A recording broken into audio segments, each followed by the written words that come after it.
Masih banyak di antara muslimin yang terlalu menganggap remeh doa ini. Seakan-akan doa itu adalah sesuatu yang biasa saja, atau mungkin hanya digunakan kalau urgent saja. Kalau sudah darurat sekali baru berdoa. Kalau sakit misalnya, dia lebih pentingkan untuk pergi ke dokter dan konsultasi sama dokter, dari dokter ke dokter. Nanti kalau sudah mentok dokternya udah nggak ada yang bisa obatin, baru dia sholat tahajud, baru dia berdoa, baru dia pergi umroh, berdoa di depan Ka'bah, baru dia gunakan ya antara azan dan iqamah, baru dia bertawasul dengan amal-amal saleh, bersedekah dengan niat misalnya masalahnya selesai. Padahal penempatannya keliru ini. Ini seperti puzzle yang harusnya kita letakkan justru berdoa dulu, baru kemudian kita ikhtiar secara manusiawi. Dijamin dengan izin Allah subhanahu wa ta'ala Bapak Ibu sekalian, kalau anda sebelum berobat ke dokter, berdoa dulu, semoga Allah subhanahu wa ta'ala sembuhkan melalui perantara dokter dan obat yang akan kita datangi dan kita konsumsi. Didatangi dokter dan kita konsumsi obatnya, maka dipastikan insya Allah akan sembuh. Tapi permasalahannya kita tidak pernah melakukan atau jarang melakukan ini.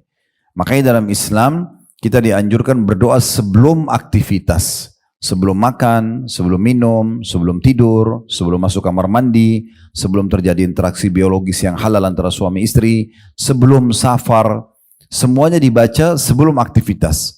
Agar betul-betul kita berkomunikasi dengan Sang Pencipta Allah dan minta agar Allah mudahkan apapun yang akan kita ingin kerjakan. Kalau itu kebaikan Allah berkahi, kalau itu dosa maka Allah selamatkan kita dari bahayanya. Nah itu pentingnya doa. Oleh karena itu ibu-ibu dan bapak sekalian harus faham baik-baik, doa ini bukan dianggap seperti sesuatu yang digunakan kalau diperlukan saja. Tetapi kita harus balik persepsi kita, kita sangat butuh dengan doa. Karena doa hakikatnya adalah curhat dengan Allah. Inilah curhat dengan Allah, bagaimana kita menyampaikan apapun yang kita inginkan, apakah itu dipertahankan nikmat yang sedang ada, atau misalnya kita dikeluarkan dari satu mara bahaya yang berbahaya. Nah itu poinnya. Oleh karena itu kita harus menganggap ini kebutuhan. Ya. Kita harus merasa ini perlu untuk kita lakukan. Bahkan berdoa lebih kita butuhkan dari semua aktivitas kita. Berdoa lebih penting daripada kita makan pada saat lapar, lebih penting daripada pada saat kita minum, ya, kita minum daripada pada saat kita dahaga, lebih penting berdoa daripada minum pada saat dahaga. Lebih penting juga berdoa daripada minum obat pada saat sakit atau tidur pada saat capek atau letih. Karena doa ini akan mendatangkan keberkahan. Makanya Nabi SAW ajarkan luar biasa, dari bangun tidur sampai tidur lagi penuh dengan doa. Ya, semuanya diikuti dengan doa dan bukan satu dua jenis doa. Mau tidur aja itu ada banyak sekali. Ya, ada mungkin sekian banyak bahkan belasan doa yang dibaca. Bangun tidur juga seperti itu. Ya, mau keluar rumah dengan variannya yang sangat banyak dengan tujuan agar kita tidak pernah melepaskan diri dari doa. Ingatlah Bapak Ibu sekalian, kalau sedang ada nikmat yang ciptakan kita Allah, yang ciptakan nikmat itu Allah, kesehatan, keturunan, pasangan hidup, pendapatan, apa saja. Yang ciptakan semua itu Allah dan yang bisa pertahankan hanya Allah. Dan kalau kita sedang ada ujian, lagi sakit, lagi diganggu orang, difitnah, digunjing, diambil hartanya, dan segala macam hal, yang ciptakan kita Allah, yang ciptakan permasalahan itu Allah, yang bisa memberikan jalan keluar hanya Allah. Maka tidak ada uzur, tidak ada alasan buat kita tidak berdoa. Tidak ada alasan juga untuk menerlambatkan doa, mengatakan nanti saja. Kalau sudah darurat, sudah kepepet, kalau sudah tidak ada jalan lain baru berdoa. Ini keliru. Makanya kata Nabi SAW dalam sebuah hadis yang mulia, kenalilah Tuhan kalian. Maksudnya sering taat dan berdoa kepadanya di saat lagi lapang, maka dia akan mengenali kalian di saat kalian sedang sempit. Jadi siapapun yang ingin doanya diijabah pada saat sedang ada puncak-puncaknya masalah, maka dia harusnya pada saat lagi sehat, lagi tidak ada masalah, sering berdoa. Dan saya titik beratkan di awal pembukaan kita, ibu dan bapak sekalian berdoa kepada Allah agar minta dipertahankan nikmat, itu jauh lebih afdal daripada perminta permasalahan diselesaikan. Jadi misalnya kita berdoa, ya Allah pertahankan kesehatanku ini misalnya, atau kebahagiaan rumah tanggaku ini, atau kebaktian anak-anakku atau baktinya anak-anakku misalnya, atau semangatku dalam menuntut ilmu, atau semangatku dalam ibadah, atau apa saja, atau rezeki yang sedang engkau limpahkan, atau usaha yang sedang engkau bukakan. Kita minta semua itu agar Allah pertahankan dan berkahi. Itu jauh lebih afdal, lebih besar pahalanya, dan juga berefek pada apa yang sedang kita lakukan dan sedang kita nikmati dari nikmat, dibandingkan nanti sudah sakit baru minta kesembuhan, atau bangkrut lalu minta supaya dilunasi utangnya sama Allah. Ini yang kedua boleh, tetapi tetap yang awal lebih afdal. Dari sini kita harus garis bawahi berarti tidak ada alasan untuk tidak berdoa. Jadi Bapak Ibu sekalian usahakan doa ini seperti sesuatu yang sangat kita butuhkan. Bahkan ulama salaf rahimahumullah dulu, mereka tidak pernah menyanyiakan momen apapun kecuali diikuti dengan doa. Jadi selain doa yang terikat dengan waktu dan tempat seperti doa kamar mandi, mau masuk kamar mandi, keluar kamar mandi kan terikat dengan waktu dan tempat. Doa mau tidur, doa bangun tidur, doa mau makan, habis makan. Mereka tetap memaksimalkan waktu berdoa walaupun tidak berhubungan dengan waktu dan tempat. Contoh misalnya, pada saat mereka melihat ada orang yang sedang diberikan nikmat oleh Allah di depan mata mereka. Sehat, ya, ceria, pintar, kaya misalnya. Mereka tidak lewatkan momen itu kecuali mereka berdoa. Sambil mengatakan, ya Allah berkahilah orang ini dan berikanlah aku seperti dia atau lebih. Jadi mereka tunggangi keadaan kelebihan orang justru untuk berdoa. Begitu juga pada saat mereka lihat satu kekurangan dari orang lain. Ada orang masih terjerumus dalam maksiat, belum tutup aurat, pendapatannya masih haram, ugal-ugalan, segala macam lah yang dia lakukan yang buruk. Atau punya kekurangan fisik. Maka juga mereka tunggangi justru untuk berdoa kepada Allah agar diselamatkan dari apa yang menimpa orang tersebut. Jadi para ulama menjadikan doa ini luar biasa sebagai satu senjata yang terkuat, ya. Dan inti daripada ibadah yang mereka kerjakan di setiap aktivitas mereka. Karena Nabi SAW mengatakan doa huwal ibadah. Doa itu sebenarnya inti daripada ibadah. Kalau Bapak Ibu sudah suka sekali dengan doa, berarti Bapak Ibu akan suka semua jenis ibadah. Tapi kapan kita tidak suka dengan doa atau malas-malasan, berarti yang lain juga akan malas-malasan. Otomatis. Orang tinggal minta dan Allah Subhanahu wa Ta'ala tidak butuh perantara. Kita kalau mau ketemu dengan seorang raja atau presiden, kan kita butuh perantara. Ngajukan surat permohonan, ikutin protokol yang ada, ikutin jadwal yang ada. Allah Azza wa Jalla sang pencipta alam semesta ini tidak butuh semua itu.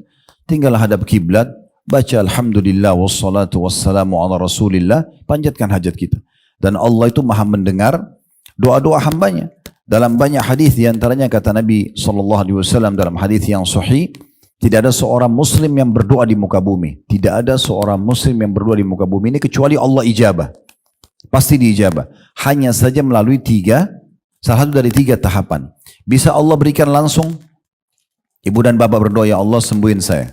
Ya Allah berikan saya makanan, minuman, pakaian, pasangan hidup, pekerjaan, apalah segala macam. Allah kasih langsung. Tapi pemberiannya Allah ini melalui sistem yang Allah ciptakan. Yang biasa kalau bapak ibu dengar sunnatullah. Ya, sistem yang Allah buat ya. Jadi kalau misalnya kita lapar nih, bapak ibu bilang, ya Allah hilangin lapar saya. Tidak spontan laparnya hilang. Ada sistem yang Allah buat. Kita bisa bertemu dengan orang yang memberikan kita makan, atau kita punya ide mau makan makanan tertentu, atau termudahkanlah kita dapat makanan lalu kita mengunyahnya dulu, dikunyah, digigi, dengan gigi ditelan melalui tenggorokan, masuk di usus, diproses, baru laparnya hilang. Itu namanya sistem, sunnatullah. Jadi ada prosesnya. Ya kalau obat dokter itu ada dosisnya, kan gitu. Nah itu harus difahami. Maka bisa diberikan langsung pada saat itu, atau Allah hilangkan sesuatu yang berbahaya yang setimpal dengan doa dia. Kalau dia berdoa kebaikan, maka Allah mungkin keburukan yang akan menimpa dia, lalu Allah hilangkan keburukan tersebut karena doanya. Atau akan disimpankan yang ketiga, yang dia panen dalam bentuk pahala pada hari kiamat. Sehingga nanti ada dalam sebuah athar atau sebuah riwayat yang lain, akan ada orang nanti datang hari kiamat, diberikan pahala bergunung-gunung, dan dia kaget sambil menanyakan kepada para malaikat, dari mana amalan ini? Maka para malaikat mengatakan, ini adalah dari doa-doamu yang belum kamu dapatkan ijabahnya di dunia. Maka pada saat itu mereka semua berharap agar semua doanya yang dipanjatkan selama dunia tidak diberikan di dunia. Mereka panen dalam bentuk pahala saja pada hari kiamat. Jadi fahami Bapak Ibu sekalian, doa itu ibadah. Ibu dan bapak lihat hasilnya atau belum lihat hasilnya, tetap dicatat pahala di sisi Allah Subhanahu wa Ta'ala. Dulu apa masalahnya? Hanya tinggal minta, hanya tinggal merengek, hanya tinggal manja dengan Allah. Kenapa kita tidak mau? Kenapa kita anggap remeh? Bahkan banyak di antara kita masuk masjid seperti ini saja masih belum tahu doanya. Adabnya masuk kaki kanan dengan berdoa kepada Allah Subhanahu wa Ta'ala, bismillah wassalatu wassalamu ala rasulillah, dengan menyebut nama Allah dan salawat kepada Nabi SAW. A'udzubillahil azim, aku berlindung kepada Allah yang maha agung, wa biwajhil karim, dengan wajahnya mulia, wa sultanil qadim, dan kerajaannya yang kekal, minasyaitonir rajim, dari syaitan yang terkutuk. Allah maftah li abwaab rahmatik, ya Allah bukakanlah aku pintu rahmatmu. Rahmat artinya meliputi pengampunan dosa, peninggian derajat, pemenuhan kebutuhan, dan juga solusi dari permasalahan-permasalahan hidup. Susahnya apa? Tinggal masuk masjid, kaki kanan baca doa. Kalau tidak bisa hafal sepanjang itu, tinggal baca Bismillah wassalatu wassalamu ala rasulillah. Allahumma aftah li abwaab rahmatik. Ya Allah, bukakan aku pintu-pintu rahmatmu. Itu sudah cukup. Tapi meminta rahmat ini ruginya apa? Daripada ibu dan bapak masuk masjid seperti ini, 1 jam duduk, ya tidak dapat apa-apa kecuali keutamaan majelis ilmu saja. Itu mungkin dapat kalau bapak ibu ikhlas. Tetapi bisa ditambah dengan mendapatkan rahmat Allah hanya dengan doa. Betul juga nanti pada saat keluar ada adabnya dengan kaki kiri. Baca juga Bismillah wassalatu wassalamu ala rasulillah dengan menyebut nama Allah dan salawat serta taslim untuk Nabi Muhammad SAW. Lalu kita berdoa, Allah maftah di abwaaba fadlik. Ya Allah, bukakan untukku pintu-pintu karuniamu, pintu-pintu rezekimu. Allahumma asimni minasyaitonir rajim. Dan selamatkan aku dari semua godaan syaitan yang terkutuk. Nah ini kita baca, itu contohnya saja. Jadi cukup banyak doa-doa yang dianggap remeh. Sudahlah, kan cuma doa masuk masjid, keluar masjid, itu kan cuma sunnah. Padahal dia tidak pernah tahu seberapa besar efek doa itu pada hidup dia. Mungkin dia minta rahmat 1 kali masuk masjid, rahmat itu bertahan sampai 1 tahun atau 10 tahun ke depan. Mungkin dia minta rezeki pada saat keluar dari masjid, itu Allah pertahankan 1 tahun atau 10 tahun ke depan. Tidak ada batas daripada pemberian yang Allah SWT akan berikan kepada hambanya, karena Allah berfirman, innallaha yarzuqu may yasha bighairi hisab. Allah itu kalau sudah memberikan rezeki pada hambanya, tidak ada hitungannya lagi. Tidak ada batasnya. Bukan kita minta, ya Allah kasih saya kesehatan, Allah cuma kasih kesehatan. Tidak, Allah bisa kasih kesehatan, Allah kasih kegembiraan, Allah kasih kebahagiaan, Allah kasih pasangan, Allah kasih keturunan. Jadi satu kita minta, Allah kasih dengan banyak sekali jawaban. Ini sudah disepakati oleh jumhur ulama, tidak akan pernah Allah Azza wa Jal dimintai 1 lalu Allah kasih 1. Umumnya Allah akan kasih lebih daripada apa yang dia minta. Yang penting dia masih mau minta kepada Allah Subhanahu wa taala. Ini kurang lebih pembukaan yang harus difahami tentang masalah doa. Baik, kita tambahkan Bapak Ibu sekalian dengan poin-poin secara ringkas saja ya, yang menyebabkan doa diterima. Jadi supaya doa kita mustajab. Yang pertama ikhlas. Karena semua ibadah harus ikhlas karena Allah. Jadi kalau sudah terlintas di benak, di hati ibu sekalian dan bapak, itu orang yang di sebelah saya melihat saya lagi berdoa, maka saya perpanjang doanya atau perindah tutur katanya. Ini semua dari syaitan. Ya, baca a'udzubillahi minasyaitonir rajim, jangan sampai diikutin ya, supaya ikhlas. Dan kata Nabi SAW dalam hadis riwayat Abu Dawud, innallaha la yaqbalu amalan illa makani khalisan liwajhi. Allah tidak akan terima amal kecuali yang ikhlas karenanya. Jadi harus ikhlas Bapak Ibu sekalian baru bisa diterima. Kemudian yang kedua, ya, tidak tergesa, ini memuji Allah. Yang kedua memuji Allah. Jadi baca minimal alhamdulillah, minimal. Ya. Ibu bilang misalnya Bapak sekalian, alhamdulillah, baru kemudian yang ketiga baca salawat kepada Nabi SAW. Wassalatu wassalamu ala rasulillah. Itu minimal. Umar bin Khattab radhiyallahu anhu mengatakan, siapa yang tidak membaca salawat untuk Nabi SAW, maka doanya terhijab, tidak akan diterima. Jadi kita minimal baca alhamdulillah, baru kita bilang wassalatu wassalamu ala rasulillah, lalu baru Bapak Ibu sampaikan hajatnya. Nah seperti itulah. Jadi yang pertama ikhlas, yang kedua memuji Allah Subhanahu wa taala. Makin panjang Bapak Ibu puji Allah makin bagus ya.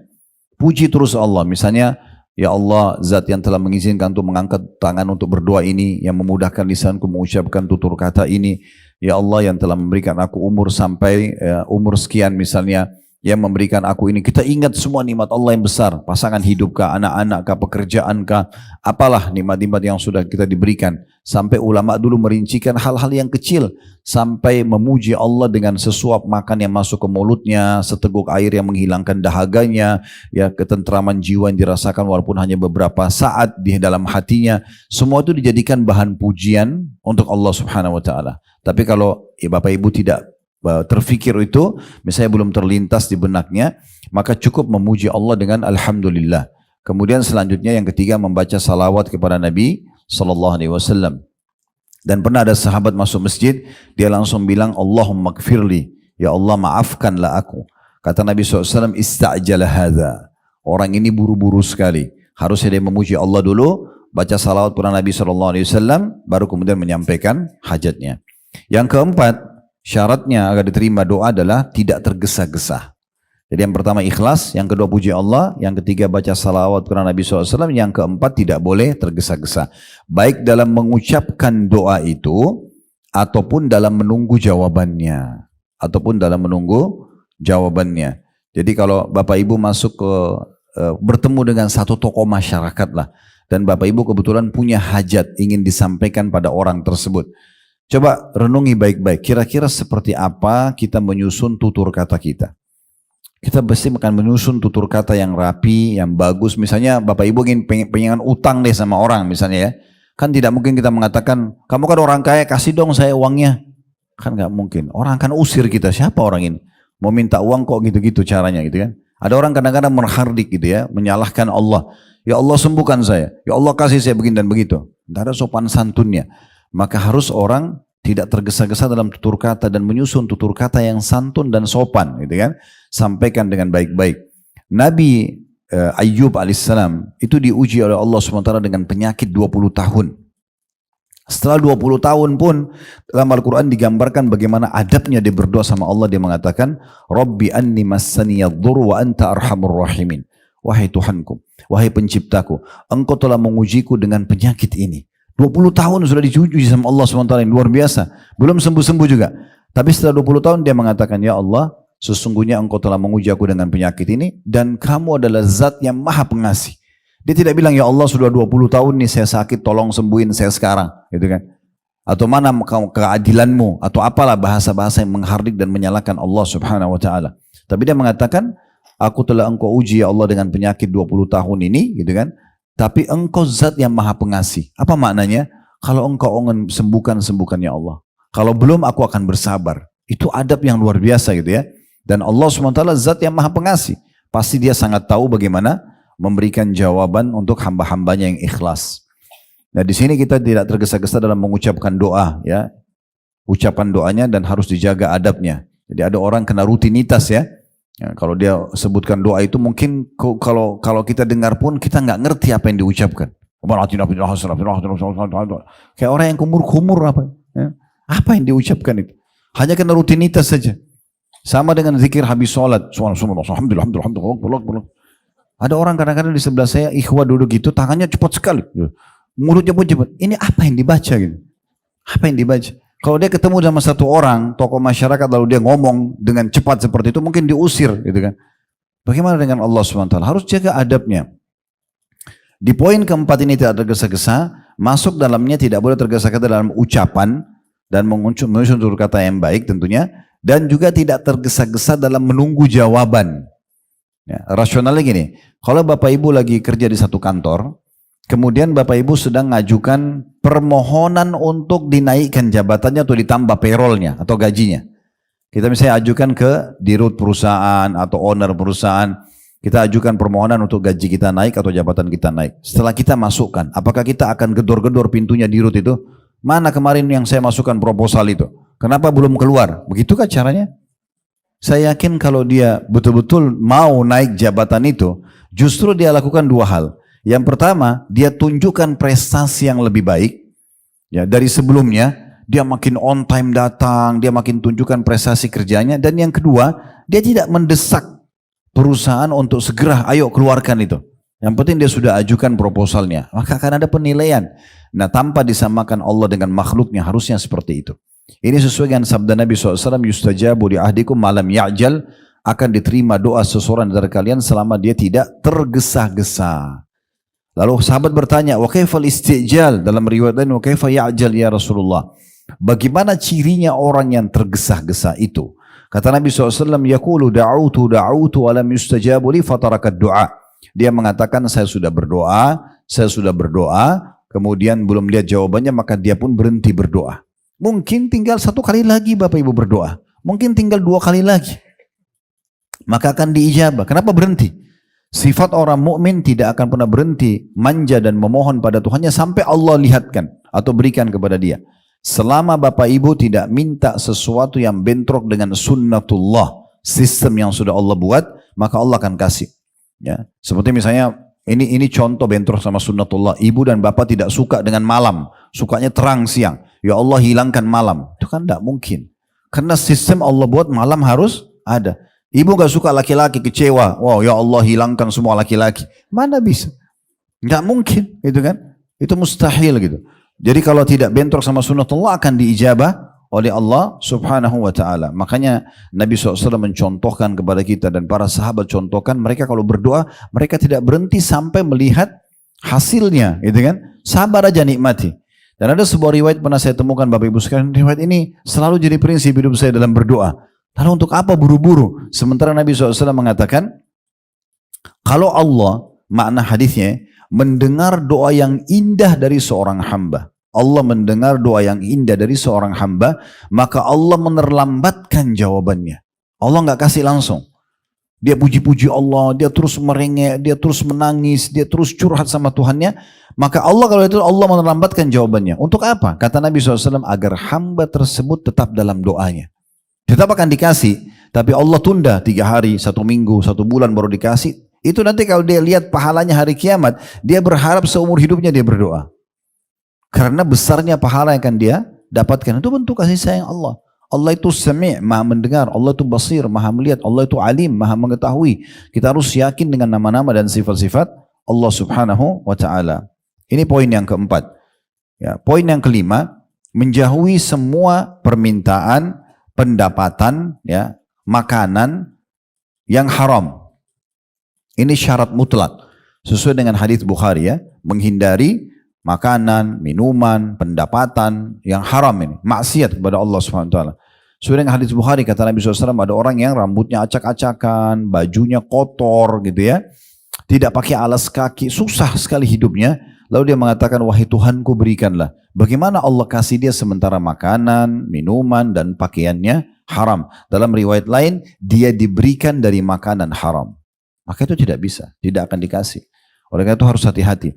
Dan di poin ini, Bapak Ibu sekalian, saya ingin titik beratkan, apapun masalah yang sedang Bapak Ibu hadapi, coba jadikan poin-poin utama sebagai bahan introspeksi diri atau muhasabah adalah cek yang masuk di badan kita ini halal atau haram.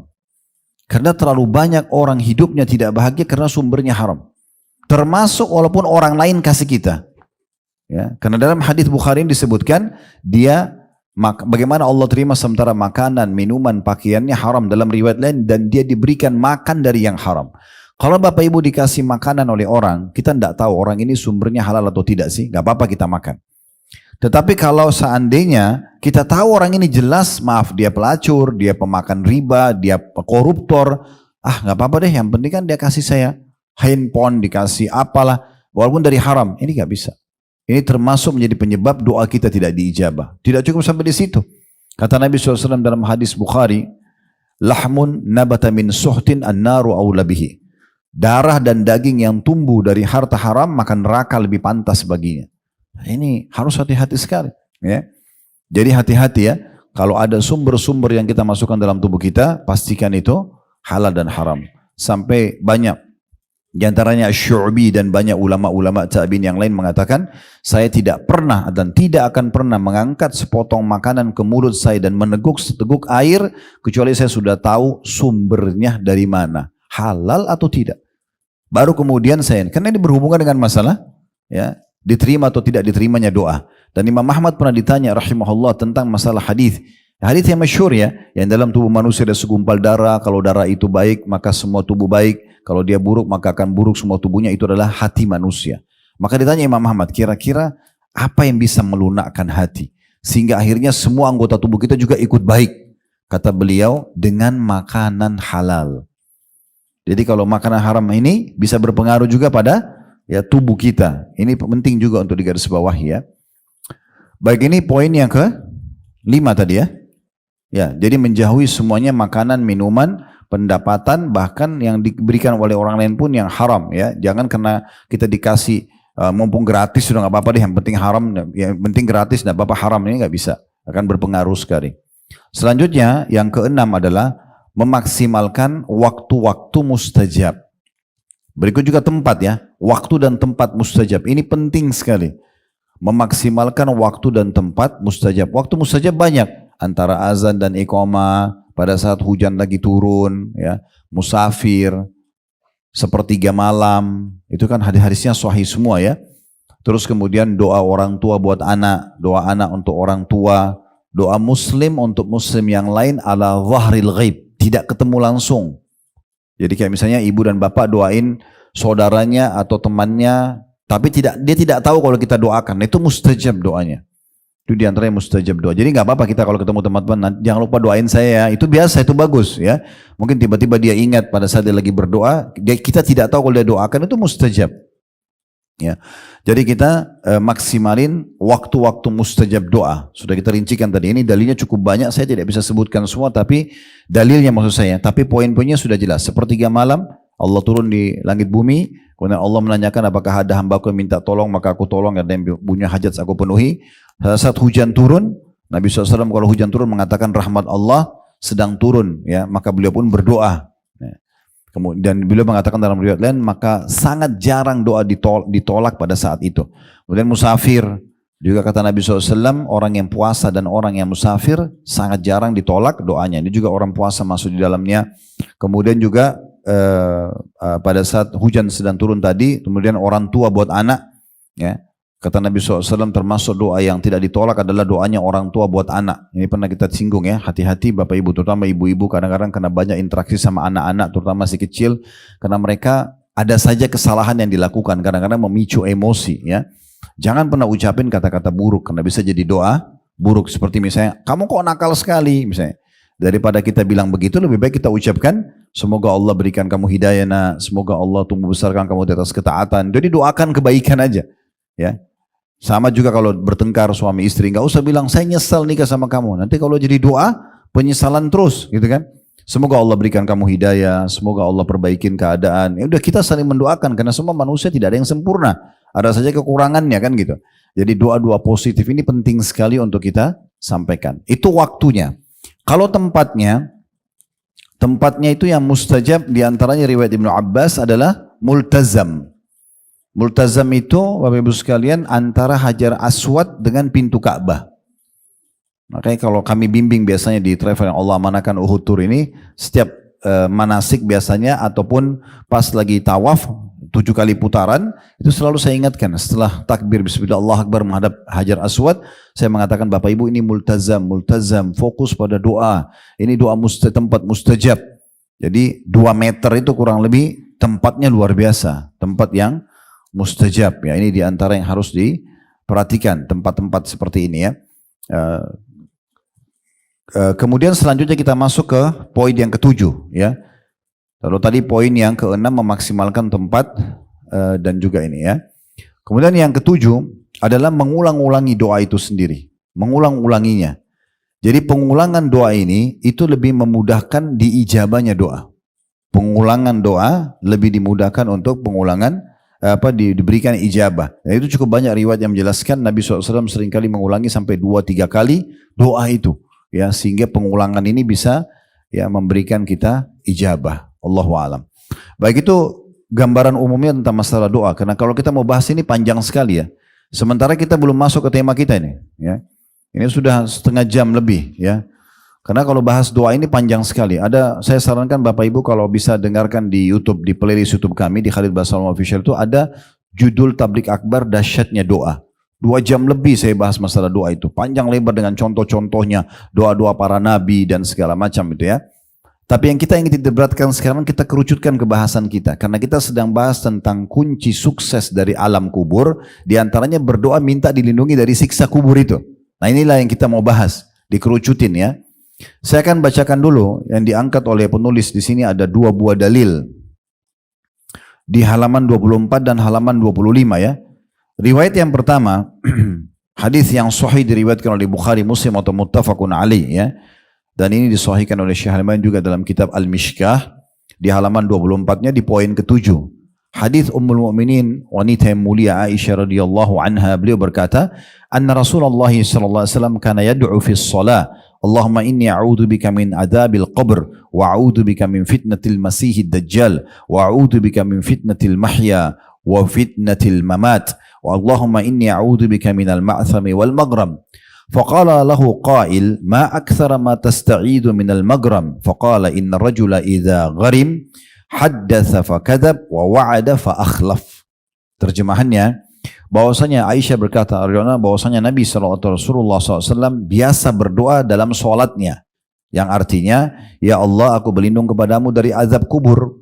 Ini permintaan yang pertama, ini jadi saksi bahasan kita. Jadi setiap sholat wajib atau sunnah beliau selalu berlindung dari siksa kubur. Kemudian yang kedua, aku berlindung kepadamu dari fitnah Al-Masih Dajjal. Dan aku berlindung kepadamu juga dari fitnah kehidupan dan kematian. Dan ya Allah, aku berlindung kepadamu dari dosa dan juga utang atau terlilit utang. Seseorang bertanya, wahai Rasulullah, betapa seringnya engkau berlindung dari utang? Maka beliau SAW menjawab, apabila seseorang memikul utang, jika berbicara dia berdusta, dan jika berjanji dia menyelisihinya. Ada footnote nomor 10 di bawah, sahih diriwayatkan oleh Bukhari Muslim atau muttafaqun alaih, ya. Kalau yang sudah tahu, alhamdulillah. Kalau yang belum tahu, yang ditulis di angka nomor 10 kecil di bawah, itu dimiringkan setelah sahih muttafaqun alaih, artinya disepakati oleh Bukhari dan Muslim, ya. Jadi hadis ini hadis sahih. Baik, ini riwayat yang pertama. Saya akan masuk baca riwayat yang kedua. Setelah kita baca dua-duanya, baru kita ambil faedahnya dan kita lebih dalam membahas potongan-potongan doa ini, ya. Riwayat yang kedua masih dari wanita yang mulia sama Aisyah radhiyallahu anha. Beliau mengatakan, sa'altu Rasulullah sallallahu alaihi wasallam an azabil qabr, faqala na'am azabul qabri haqqun. Qalat Aisyatu, fama ra'aitu Rasulullah sallallahu alaihi wasallam yusalli salatan ba'du illa ta'awwadha min azabil qabr. Aku bertanya kepada Rasulullah SAW tentang azab kubur. Maka beliau SAW mengatakan, iya, azab kubur itu adalah benar adanya atau pasti benar terjadi, maksudnya kepada para pembangkang. Aisyah berkata radhiyallahu anha, setelah itu aku tidak melihat Rasulullah SAW sholat kecuali beliau selalu berlindung dari azab kubur. Berlindung dari azab kubur. Baik, dari riwayat dua buah riwayat ini kita masuk rinciannya, ya. Faedah pertama yang bisa diambil dari hadis, kedudukan Ummul Mukminin Aisyah radhiyallahu anha, karena beliaulah yang telah menukil kepada kita riwayat ini, dan ini berarti keutamaan tersendiri buat beliau, ya. Kemudian yang kedua yang bisa diambil pelajaran bahwasanya pentingnya seseorang selalu berlindung dari siksa kubur, dan di awal dari pembukaan sudah kita jelaskan tentang masalah kubur ini. Dia betul-betul sebuah alam yang dikenal dengan alam barzah. Dan dari awal kita bedah buku ini dan terus kita akan ingatkan setiap kali kita pertemuan insyaAllah, karena judul kita memang kunci sukses di alam kubur. Ini benar-benar ada, benar-benar ada, dan akan terjadi dua keadaan di kuburan. Menjadi lubang dari lubang neraka, tempat siksaan bagi para pembangkang, orang kafir, musyrik, orang munafik, atau orang usatul mukminin, orang mukmin tapi terlalu banyak dosanya tidak sempat taubat sebelum meninggal. Atau dia akan menjadi taman dari taman surga bagi para orang-orang yang patuh, yang soleh dan soleh, yang semasa hidup diisi dengan ketaatan-ketaatan kepada Allah Subhanahu Wa Taala, bersabar dalam mengerjakan ketaatan, bersabar dalam meninggalkan dosa, bersabar dalam ujian harian. Maka ini akan menjadi kuburannya taman dari taman surga, ya. Baik, itu kondisinya. Maka kita berlindung dari siksa kubur. Ini tidak akan banyak saya ulangi karena kita akan fokus ke potongan-potongan selanjutnya. Kemudian yang pelajaran ketiga adalah pentingnya seseorang berlindung di potongan kedua tadi, berlindung dari siksa kubur itu lengkap dijelaskan di potongan hadis kedua tadi, ya. Yang Aisyah berkata, aku bertanya kepada Nabi SAW tentang siksa kubur dan beliau mengatakan betul benar ada, gitu kan. Lalu kata Aisyah, saya tidak pernah melihat setelah itu Nabi SAW kalau sholat kecuali beliau berlindung dari siksa kubur. Baik, pelajaran ketiga, potongannya wa'udzubika min fitnatil masihid dajjal. Dan aku berlindung kepadamu ya Allah dari fitnahnya al-masihu ad-dajjal atau al-masihid dajjal. Masih itu, Bapak Ibu sekalian, artinya diambil dari kata-kata masah yang artinya terhapus. Terhapus. Jadi ada dua orang yang dapat julukan al-masih. Isa al-masih, biasa dibilang Isa al-masih, ya. Itu al-masih dari bahasa Arab. Dan Dajjal al-Masih, Masih Dajjal. Ya, ini dua-duanya pakai al-Masih. Apa bedanya? Kata ulama, kalau Isa alaihissalam dikatakan Isa al-Masih, itu adalah Isa yang alaihissalam begitu diutus Allah hapuskan kekufuran dengan diutusnya beliau. Ya, baik di saat beliau hidup dulu sebelum diangkat ke langit dan nanti pada saat beliau turun di akhir zaman. Karena dalam keyakinan kaum muslimin, Nabi Isa alaihissalam akan Allah turunkan nanti di akhir zaman ya bersama Imam Mahdi akan membunuh Dajjal, dan ini yang kita minta perlindungan darinya, gitu ya. Nanti Nabi Isa AS akan turun. Nah, itu riwayat-riwayat sahih banyak sekali. Seingat saya mayoritas yang pernah hadir di majelis ini juga pernah hadir di majelis kita bedah buku Minhajul Muslim. Itu pernah, kalau masih ingat, kita bahas rukun iman yang kelima, iman kepada hari kiamat. Salah satunya yang kita bahas adalah tanda-tanda hari kiamat.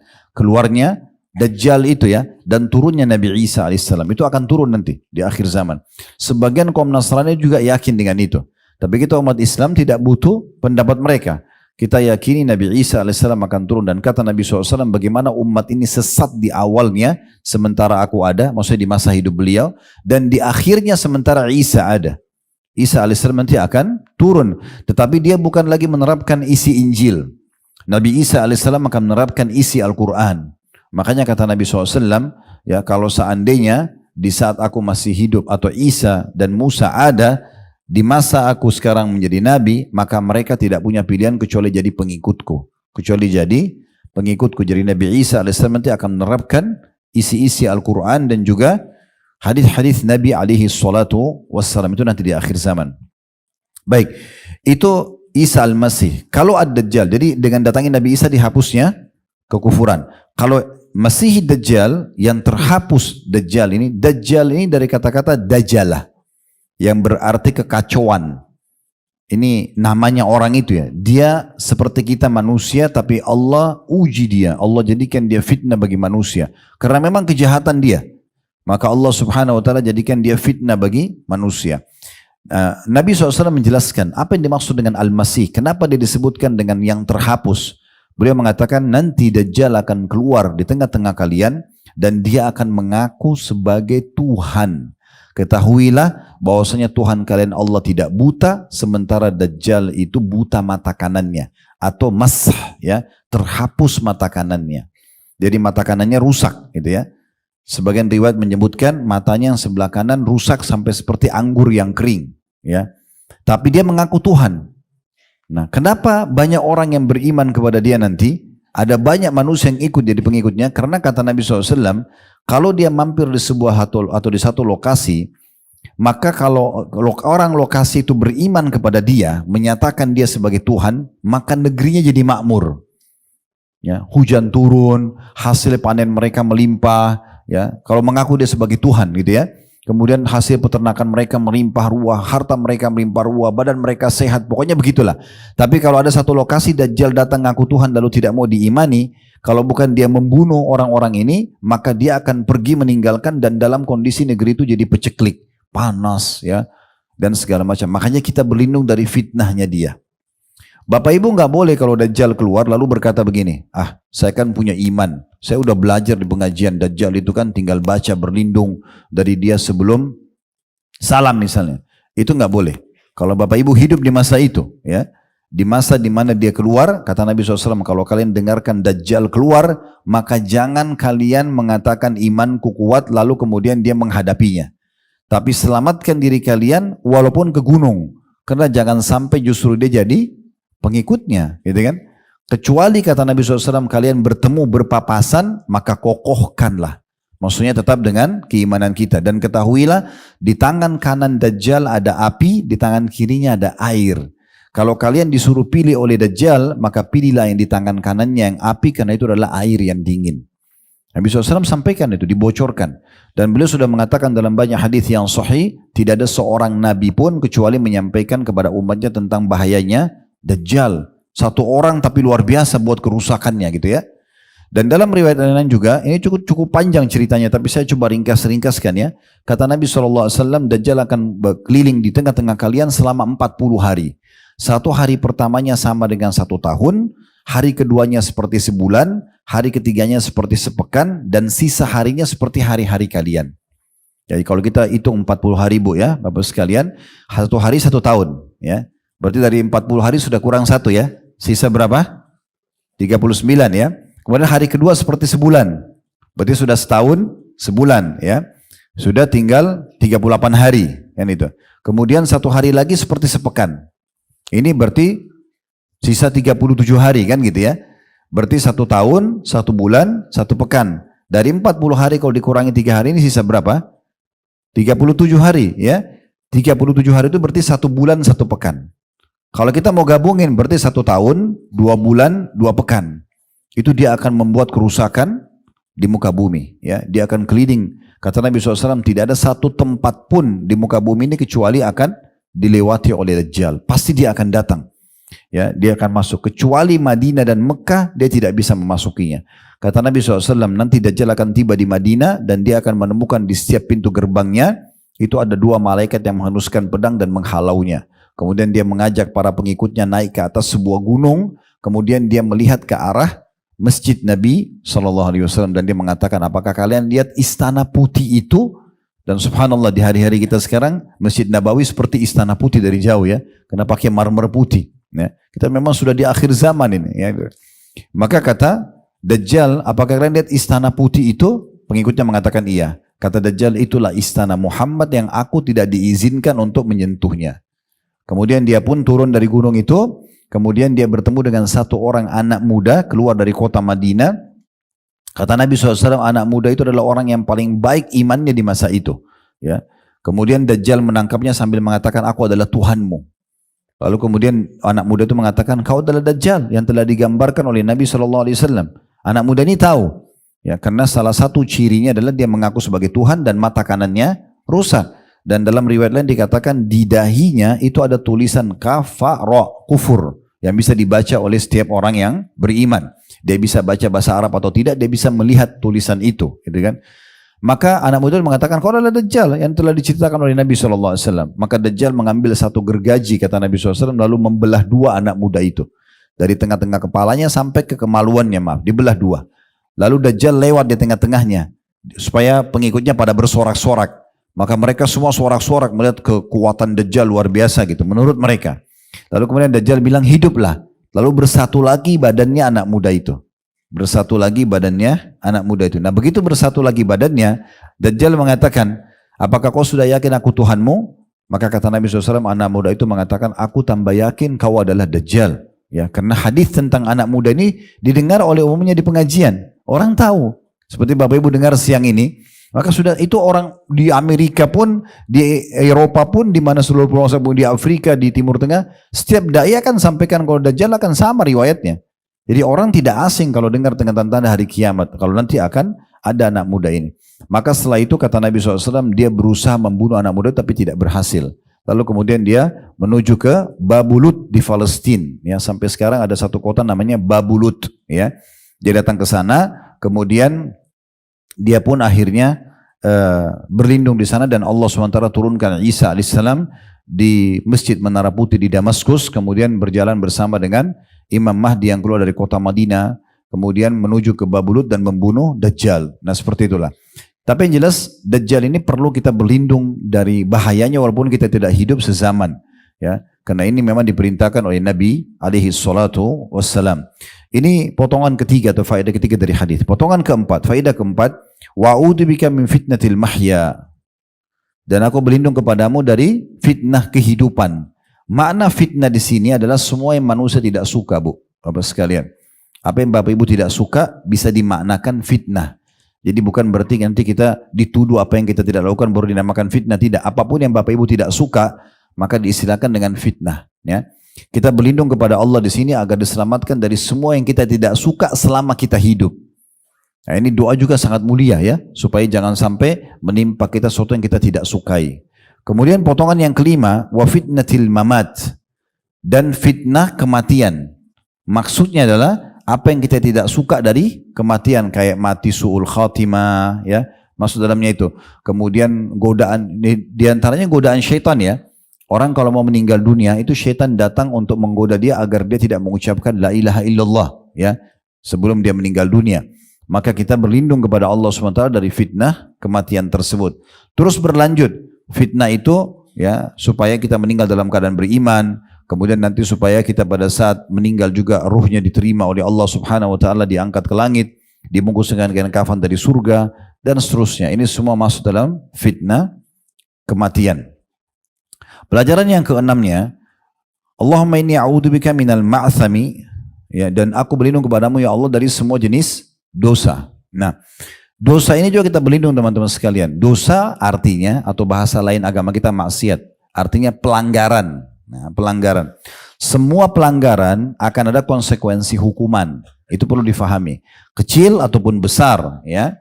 Makanya sebagian ulama salaf mengatakan kalau seseorang melakukan dosa sengaja atau tidak sengaja, anggota tubuhnya sudah sangat dekat dengan hukuman Allah. Nabi Musa alaihissalam, ini pernah saya sampaikan di pertemuan yang lalu tapi saya ingatkan lagi. Beliau pernah di masa hidup di Mesir, waktu itu masih tinggal di istananya Fir'aun. Ada dia masuk ke pasar di Mesir pada waktu ada dua orang berantem, satu dari Bani Israel suku dia, satu dari suku Kipti, sukunya Fir'aun. Berantem, lalu Nabi Musa pisahin. Begitu dipisahin oleh Nabi Musa alaihissalam, rupanya yang dari suku Kipti ini karena mereka merasa penguasa pada saat itu dan Bani Israel dianggap budak. Dia dengan sombongnya menantang Musa, maka Allah menggambarkan fawakazahu Musa faqadha alaih. Musa lalu menonjok orang itu lalu membunuhnya. Nabi Musa di sini tidak niat membunuh orang itu. Ini perlu digarisbawahi ya. Dia tidak niat membunuhnya, tapi apa yang terjadi? Karena dia melakukan dalam hukum Allah memukul itu dan membunuh adalah dosa. Walaupun Nabi Musa tidak niatkan, tapi dia sudah menonjokkan tangannya ke orang lain. Maka apa Allah bilang wafatannaka futuna. Lalu kami uji kamu dengan ujian yang banyak setelah perbuatanmu itu. Itu dosa tidak disengaja. Bagaimana kalau dosa disengaja? Dia tahu ini salah sengaja dibuat, maka itu lebih berat hukumannya. Poin ini perlu digarisbawahi. Kenapa kita berlindung dari segala jenis dosa? Karena semua pelanggaran, semua dosa ada konsekuensi hukumannya. Maka harus ditinggalkan. Dosa itu dipelajari untuk dijauhi, amal soleh dipelajari untuk dikerjakan. Nah, saya pernah jelaskan juga Bapak Ibu perlu fahami baik-baik masalah sabar ya. Kalau sabar itu dalam 3 hal. Sabar dalam mengerjakan ketaatan. Dulu dalam majelis ilmu seperti ini, mungkin sedikit cuaca panas, mungkin harus tinggalkan pekerjaan dan segala macam. Kita sabar. Bangun sholat malam, kita masih ngantuk, tapi kita bangun sholat malam. Ini semua butuh kesabaran dalam ketaatan. Yang kedua, sabar dalam meninggalkan maksiat. Ini juga tinggi sekali levelnya dalam Islam ya. Pahalanya sangat besar. Bapak Ibu, siapa di antara kita yang tidak punya peluang berzina, berbohong, menipu, mencuri? Semua kita punya peluang untuk itu. Dan pada saat syaitan bisikkan dan tawarkan, ajak kita negosiasi, tinggalkan. Di situ kita sabar. Enggak, ini haram dalam agama, saya enggak mau. Tinggalkan karena Allah, gitu kan? Itu namanya sabar yang kedua. Ini pahalanya sangat besar ya. Saya pernah sampaikan bagaimana pendapat Ibnu Umar radhiyallahu anhu, beliau mengatakan saya meninggalkan 1 dirham yang haram lebih saya cintai daripada bersedekah dengan 100.000 atau 600.000 dirham. Ya, jadi beliau melihat justru meninggalkan yang haram walaupun kecil itu lebih besar pahalanya dibandingkan mengerjakan ketaatan gitu. Kemudian yang ketiga baru sabar terhadap ujian harian ya.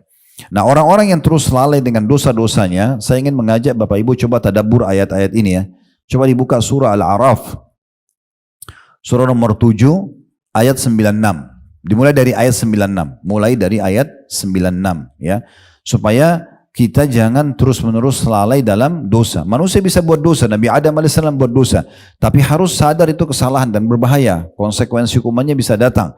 Jadi jangan diulang-ulangi terus, jangan tetap dalam keadaan tidak bertaubat, gitu ya. Dan tujuan kita sering saya bahasakan, tujuan kita Bapak Ibu sekalian belajar seperti ini adalah untuk hari ini ke depan. Kita tidak akan bahas masa lalu seseorang. Kalau ada yang kebetulan hadir di sini pas Ustadz bahas itu kayaknya nyinggung saya, bukan. Saya nggak kenal Bapak Ibu sekalian.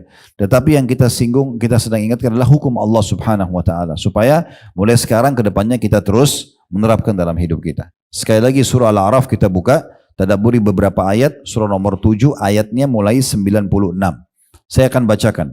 Walau anna ahlal qura amanu wattaqau la fatahna alaihim barakatin minas samai wal ardi walakin kazzabu fa akhadnahum bima kanu yaksibun. Terjemahannya bisa dilihat sendiri situ ya. Jikalau sekiranya penduduk negeri-negeri itu beriman, mereka yakin Allah ada sebagai Tuhannya dan bertakwa. Takwa itu patuh. Apa yang Allah suruh kerjakan, wajib atau sunnah, apa yang Allah halalkan nikmati, apa yang Allah larang haram atau makruh ditinggalkan. Maka niscaya kata Allah, atau pastilah kami akan melimpahkan kepada mereka berkah dari langit dan bumi. Apa kata ulama tafsir? Rezeki dari tempat tidak disangka-sangka. Diberikan semuanya, makanan, minuman, pakaian, pendapatan, kebahagiaan, solusi dari permasalahan kalau mereka beriman dan bertakwa. Jadi kita tidak boleh ragu dengan janji Allah. Pastikan kita kalau melakukan ketaatan, beriman dan takwa, itu akan dibukakan semua pintu-pintu keberkahan dari langit dan bumi. Tidak boleh ragu dengan masalah ini. Lalu Allah mengatakan, tetapi sayangnya mereka mendustakan ayat-ayat kami. Disampaikan di pengajian, dinasihati oleh orang, sampai padanya cuplikan-cuplikan nasihat, tidak mau dengar. Maka kami siksa mereka disebabkan karena perbuatan mereka. Jadi maksudnya, sekecil apapun dosa yang kalian lakukan, sudah sampai peringatan di kuping kalian, sudah sampai dari media kalian, tetap kalian tidak mau tahu, maka pasti kami akan siksa. Itu maknanya. Perhatikan setelahnya, Allah ajak akal kita untuk berfikir dan menyentuh perasaan kita dalam hati supaya hati-hati. Ayat 97-nya, afa amina ahlul qura ay ya'tiyahum ba'suna bayatan wa hum naimun. Apakah atau maka apakah ya, tepatnya apakah penduduk negeri-negeri itu merasa aman dari kedatangan siksaan kami kepada mereka di malam hari di waktu mereka sedang tidur? Itu yang mabuk-mabukan, ke diskotik, ke karaoke, malam-malam begadang. Mereka merasa aman tiba-tiba bisa bangun lagi besok pagi? Atau misalnya keluar dari diskotiknya nggak tabrakan misalnya, atau nggak berantem sama orang, atau nggak dirampok, atau ada aman dari siksa Allah? Kan gitu. Itu tanda tanya. Apakah penduduk negeri itu merasa aman dari kedatangan siksaan kami kepada mereka di malam hari di waktu mereka sedang tidur? Ayat 98. Allah ajak berfikir lagi. Awa amina ahlul qura ay ya'tiyahum ba'suna duha wa hum yal'abun. Apakah penduduk negeri itu merasa aman dari kedatangan siksa kami kepada mereka di waktu matahari sepenggalan naik? Kayak kita sekarang siang hari. Apakah mereka merasa aman kena terang, kena ramai terus tidak ada siksa Allah datang? Ya.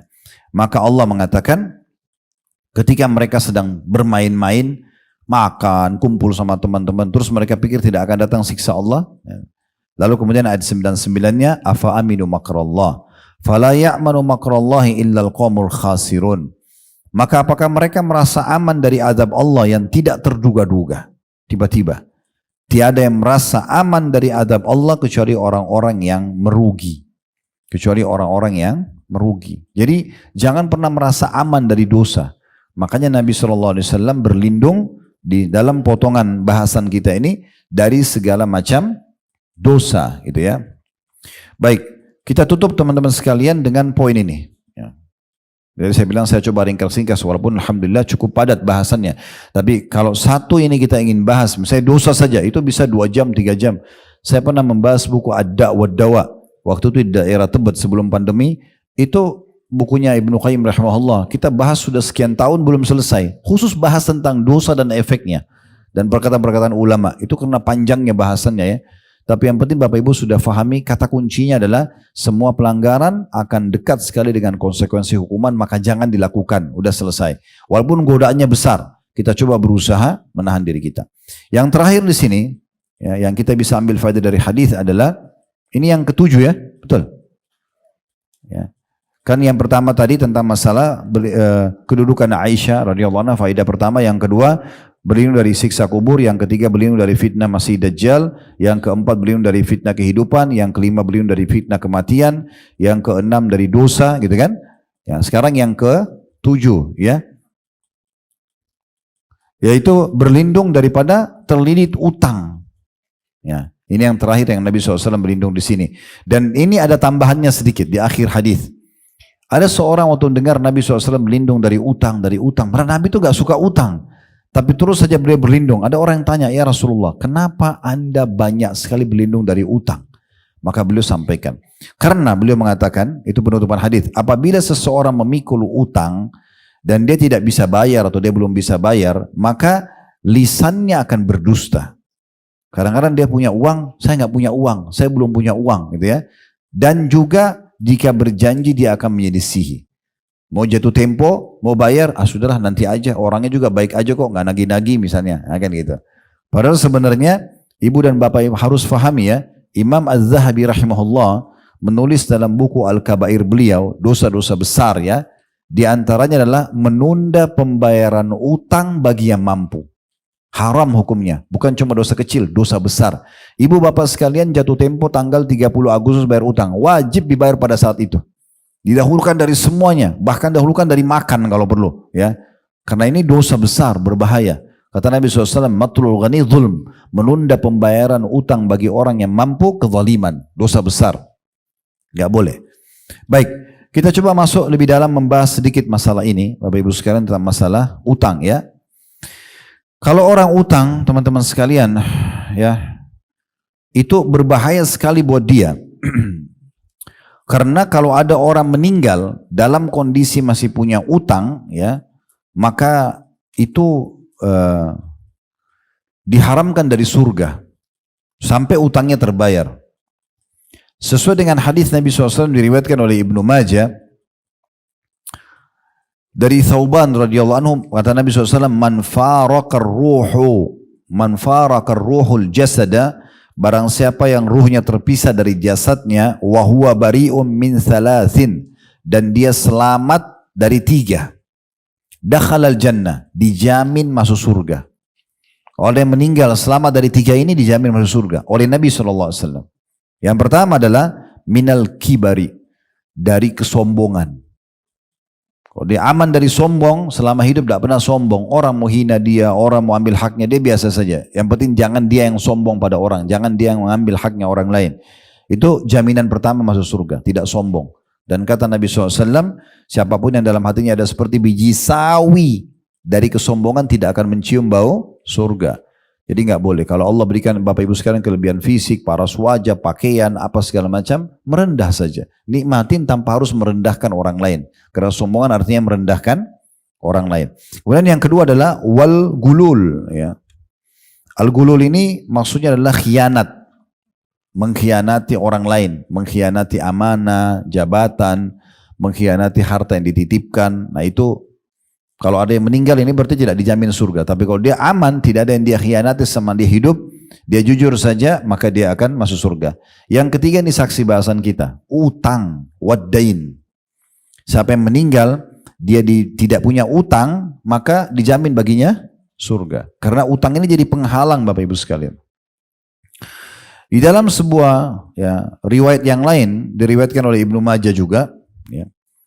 Dan ini disahihkan oleh Syekh Albani, hadis Ibnu Umar radhiyallahu anhuma, bahwasanya Nabi SAW bersabda, man mata wa alaihi dinarun au dirhamun. Siapa yang mati dia masih punya utang dirham atau dinar. Ya, kalau kita rupiah lah, rupiah, dolar, real, apa saja masih punya utang, ya. Qudiya, ya, min hasanati laisa thamma dinar wala dirham. Maka nanti hari kiamat akan dibayar utang itu dengan pahala-pahalanya. Ya, dengan pahala-pahalanya. Yang dimana hari itu sudah tidak ada lagi dinar dan dirham. Jadi nanti kalau orang utang, kalau misalnya ada kita pemilik piutang nih ya, kita utangin orang lain, itu punya keutamaan sendiri ya. Saya pernah sebutkan hadisnya, diantaranya kata Nabi SAW, siapa yang mengutangkan orang lain, dia akan dapat pahala seperti nilai yang uang dia utangkan itu. Misalnya Bapak Ibu utangin orang 1 juta rupiah. Di bulan ini misalnya Agustus tanggal 1 sampai tanggal 31 misalnya ya. Kemudian ibu dan bapak keluarkan tanggal 1 Agustus. Mulai tanggal 1 ibu seperti dan bapak sekalian sedekah 1 juta tiap hari. Berarti investasinya 1 juta, tapi pahalanya ya itu dapatnya 31 juta. Karena kali 31 hari. Kalau lewat dari masa kita mengutangkan orang, jatuh tempo dan kita berikan tenggang waktu. Kita tagih, maaf saya belum bisa bayar. Oke, tidak apa-apa, nanti lanjut lagi September ya. Nanti saya tagih di awal Oktober. Di bulan Septembernya, Bapak Ibu sekalian seperti bersedekah 2 kali lipat. Seperti 2 juta per hari. Nah jadi orang-orang yang orang lain utang sama dia sudah 10 tahun belum bayar, nggak usah sedih, ini seperti sedekah tiap hari itu. Ya. Bahkan sebagian ulama mengatakan Allah Azza wa Jalla ya memudahkan bagi pemilik piutang untuk bersedekah dengan banyak sekali uang walaupun dia tidak sedekah dengan nilai itu karena dilipat gandakan per harinya. Semasa belum jatuh tempo 1 kali lipat, 1 juta berarti sama 1 juta per hari. Kalau sudah lewat jatuh tempo kita berikan tenggang waktu 2 kali lipat, tinggal tergantung orang itu bayar kapan gitu ya. Nah itu keutamanya. Baik, tapi orang yang utang ini nggak boleh nganggap remeh. Karena berbahaya. Yang sedang kita bahas adalah orang yang utangnya ini. Kalau pemilik piutang masih aman, dia nanti akan panen dalam bentuk pahala dari orang itu pada hari kiamat. Kalau pahala orang itu tidak cukup Ustaz, bagaimana? Dosa-dosanya si pemilik piutang dipikulkan pada dia. Kan gitu. Jadi dia rugi sekali orang itu ya. Baik, dalam hadis yang lain diriwayatkan oleh Tirmidzi dan ini dikatakan juga sahih oleh Syekh Albani Dari hadits Abu Hurairah radhiyallahu anhu bahwasanya Nabi SAW bersabda, nafsul mu'mini mu'allaqatun bidainihi hatta yuqda anhu. Jiwa seorang mukmin, ruhnya ya, itu masih bergantung dengan utangnya hingga dia melunasinya. Makanya orang kalau meninggal dunia harus disegerakan 4 hal ya. Yang pertama, Bapak Ibu harus perhatikan dan catat baik-baik, didahulukan pengurusan jenazahnya. Gak boleh tunda. Ya, kata Nabi SAW, ikramul mayyit dafnu. Penghormatan terhadap jenazah segera mengurus. Mandikan, kafani, sholati, kubur. Gak usah bilang tunggu dulu, anaknya ada anaknya di Amerika, ada cucunya di Eropa, ada, tunggu semua datang. Berapa hari baru dikubur, ini melanggar sunnah Nabi SAW. Gak boleh. Sunnahnya meninggal hari itu, dikubur hari itu. Yang kedua, bayar utangnya. Gak ada warisan ini sampai utangnya dibayar. Kalau mayit ini punya utang 100 juta, yang ditinggalkan cuma 100 juta, maka dibayar utangnya. Gak ada warisan. Jadi kan, utang dulu. Kemudian yang ketiga, wasiat. Wasiat ini Nabi SAW mengatakan Allah telah menjadikan tambahan pahala buat kalian di harta kalian yang kalian tinggalkan sepertiganya. Dengan cara tulis wasiat, maksimal sepertiga. Misalnya ibu dan bapak tulis wasiat, dari sekarang mumpung hidup, saya wasiatkan sepertiga seluruh harta yang saya tinggalkan, ya, itu untuk wakaf pesantren, masjid. Tapi maksimal sepertiga, gak boleh lebih. Berani daripada hadis Sa'ad radhiyallahu anhu dalam hadis yang sahih, beliau pernah sakit keras di Mekah, kemudian beliau mengatakan, ya Rasulullah, saya punya harta banyak, saya cuma punya 1 anak perempuan, boleh gak saya sedekahin aja seluruh harta saya? Kata Nabi, jangan. Kalau gitu 2/3 ya Rasulullah. Kata Nabi SAW, jangan. Kalau gitu setengahnya ya Rasulullah, jangan. Kata Nabi SAW, sampai dia mengatakan ats-tsuluts, sepertiganya. Kata Nabi SAW, ats-tsulutsu was-tsulutsu katsir. Sepertiga boleh, tapi sepertiga juga masih banyak. Lalu beliau mengatakan, engkau meninggalkan ahli warismu dalam kondisi mampu, ada yang mereka bisa kelola harta yang kamu tinggalkan, lebih baik daripada kau tinggalkan mereka mengemis pada orang lain. Jadi kita masih boleh mewasiatkan, tapi maksimal sepertiga harta kita. Yang terakhir, yang keempat, itu adalah warisan. Nah ini juga penting ya, tidak boleh nunda warisan. Ya, mudah-mudahan di sini tidak ada, tapi biasanya kakak yang paling sulung biasanya gitu ya, nahan-nahan warisan. Orang tua sudah meninggal, adiknya nggak dibagi. Nanti tunggu dulu tanah naik, rumah naik harganya. Apa haknya dia? Nggak ada haknya dia. Ini sudah punya ahli waris, bukan punya dia pribadi. Ini dosa ditanggung setiap hari. Saya temukan ada orang bahkan punya hubungan kerabat dengan kami pun itu masih ditunda-tunda. Sampai akhirnya yang pemilik harta sudah mati, anak yang penerima warisan juga mati. Sudah tinggal cucu, ada yang sampai cicit, belum dia bagi-bagi. Ini dosanya luar biasa. Ya. Gak ada hak kita di situ. Apa hak kita mau nahan haknya orang lain? Sering gitu ada jemaah datang pada saya mengeluh, Ustaz, kita mau bagi warisan, tapi kakak kami tidak mau. Ya. Ada yang kakak tertua, ada kakak nomor 2, ada kakak, ini macam-macam itu. Ini bahaya sekali. Baik, kita kembali ke urusan ke bahasan tadi ya. Al-Iraqi berkata, urusannya masih menggantung, ya, tidak ada hukuman baginya, yaitu tidak ada ditentukan apakah dia selamat atau binasa sampai utangnya dilunasi. Kemudian juga kalau ada orang yang utang, dia tahu ini dia utang dan dia sudah niat dari awal tidak mau bayar, hukumnya sama dengan pencuri. Ya. Jadi hati-hati dengan dalam hati ya. Makanya Nabi SAW mengatakan dalam hadis, ya, hadis ini diriwayatkan oleh Ibnu Majah dan dihasankan oleh Syekh Albani dari hadis Suhaib Al-Khairi radhiyallahu anhu, beliau mengatakan bahwasanya Rasulullah SAW bersabda, ayyuma rajulin yadayyanu daynan wa huwa mujmi'un alla yuwaffiyahu iyyahu lakiyallahu sariqan. Ya, artinya siapa saja yang berutang lalu niat tidak mau melunasinya dari awal, memang dia mau nipu orang gitu ya. Mau utang tapi tidak mau bayar dari awal, maka dia akan bertemu dengan Allah pada hari kiamat dalam keadaan status sebagai pencuri. Hukumnya hukum pencuri. Ya, Al-Munawi berkata rahimahullah dalam makna hadis ini adalah orang seperti ini nanti akan dibangkitkan dan dikumpulkan di mahsyar bersama dengan para pencuri dan akan menerima hukuman sama dengan mereka. Di dunia saja hukumannya pencuri dipotong tangannya. Di akhirat jauh lebih berat lagi. Kan gitu. Nah, oleh karena itu kalau misalnya Bapak Ibu harus betul-betul darurat utang, ini darurat ya, kalau betul-betul harus utang, bukan tidak boleh dalam Islam. Dari awal diniatkan mau bayar. Ya, niatkan begitu. Kata Nabi SAW dalam sebuah hadis yang sahih juga, siapa yang utang niat mau membayarnya, Allah mudahkan dia membayarnya. Siapa yang utang dari awal tidak niat membayarnya, Allah akan persulit dia membayarnya. Ya. Kemudian juga dalam hadis yang lain, diriwayatkan oleh Bukhari, ya, dari hadis Abu Hurairah radhiyallahu anhu bahwasanya Nabi SAW bersabda, "Man akhadha amwalan nas yuridu itlafaha atlafahu Allah." Barang siapa yang mengambil harta manusia diantaranya dengan utang, pura-pura mau butuh, janji mau bayar tapi ternyata tidak gitu ya, dengan niat menghancurkannya, ya, mencelakakan orang itu, maka Allah juga akan menghancurkan dirinya. Jadi hati-hati ya. Ini sekaligus juga saya ingatkan teman-teman, jangan terlalu mudah menerima, kalau terima WA, terima informasi dari orang-orang, mengatasnamakan orang lain yang kita kenal. Itu kita harus hati-hati juga ya. Ya, karena saya dikontak oleh salah satu jemaah, beliau Masya Allah suami istri sudah lama sekali ya di dalam pengajian kami, tapi karena sudah lama tidak kontak-kontakan sama saya semenjak selesai bahasan buku di tempat beliau, mungkin sudah 10 tahunan berkini.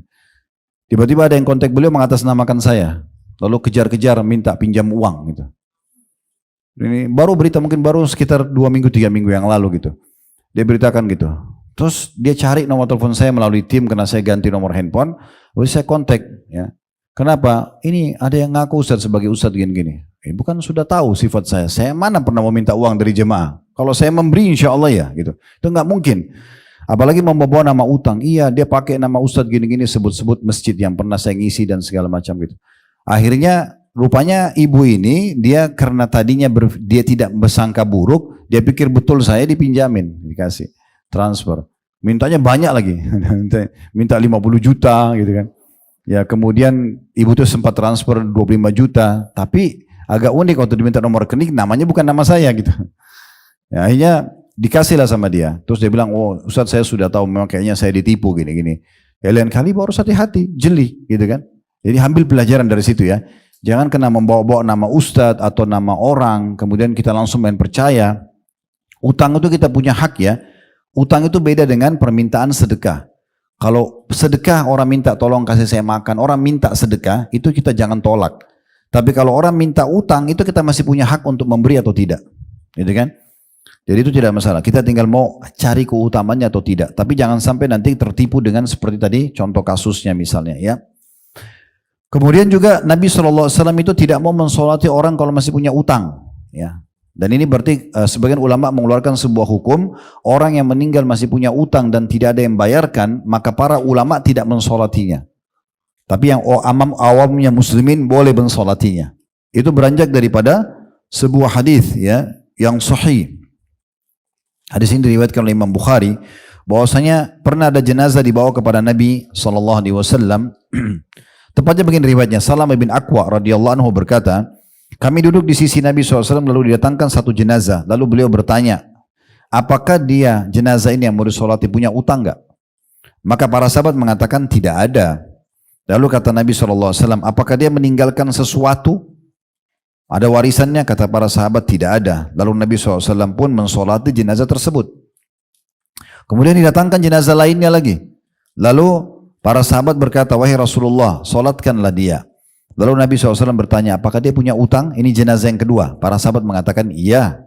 Lalu kata Nabi SAW, apa dia tinggalkan sesuatu? Ada yang ditinggalkan yang bisa dibayar utangnya? Maka para sahabat mengatakan ada sebanyak 3 dinar. Lalu beliau pun mensolati jenazah tersebut. Karena orang ini ya masih ada uang yang dia tinggalkan bisa bayar utangnya. Nabi solati. Yang pertama tadi jelas dibayarkan utang karena ada uang. Ini juga yang kedua. Yang ketiga dikatakan dan datang jenazah yang ketiga. Lalu para sahabat mengatakan solatkan dia ya Rasulullah. Kata Nabi SAW, apakah dia meninggalkan sesuatu? Mereka menjawab tidak ada. Ya. Lalu Nabi SAW tanya, apakah dia memiliki hutang? Mereka mengatakan ada 3 dinar. Maka Nabi SAW mengatakan kepada para sahabat, kalian solatkanlah orang ini. Nabi tidak mau solat. Karena orang ini punya utang walaupun 3 dinar itu sedikit ya. Nabi tidak mau solati karena tidak ada yang jamin dia bisa bayar utangnya dan tidak ada yang ditinggalkan juga warisan yang akan bisa dibayar utangnya sebelum dibagi warisan gitu. Maka Nabi SAW mengatakan kalian solatilah. Lalu kemudian Abu Qatadah berkata, wahai Rasulullah, solatkanlah dia. Biar aku yang menanggung utangnya. Maka karena itu Nabi SAW akhirnya mensolati jenazah yang ketiga. Karena ada yang bilang, saya jamin ya Rasulullah, udah 3 dirham, 3 dinar dari saya aja. Nah, karena ada yang jamin baru Nabi SAW sholati. Berarti menandakan luar biasa itu. Ya. Kemudian hadis yang mungkin beberapa hadis terakhir kita tutup ya. Orang yang meninggal punya utang itu ya tidak akan diampuni walaupun mati syahid. Sampai utangnya terbayar. Kita tahu orang mati syahid semua diampuni dosanya ya. Apa saja dosa yang dia kerjakan dimaafkan kalau dia mati syahid kecuali utangnya. Sesuai dengan hadis ya, yang sahih diriwayatkan oleh Imam Muslim dari hadis Abdullah bin Amr bin As radhiyallahu anhuma, kata Nabi SAW, yukfaru lisyahidi kulla dzambin atau kullu dzambin illa ad-dain. Sesungguhnya orang yang mati syahid semua dosanya dimaafkan kecuali utangnya, Jadi ini luar biasa ya, bagaimana utang itu pengaruhnya sangat besar. Oleh karena itu memang Nabi SAW wajar kalau berlindung daripada utang tersebut. Dan ini kalau kita mau bahas panjang sekali bahasannya ya, tapi insya Allah ini sudah mewakili Allahu a'lam.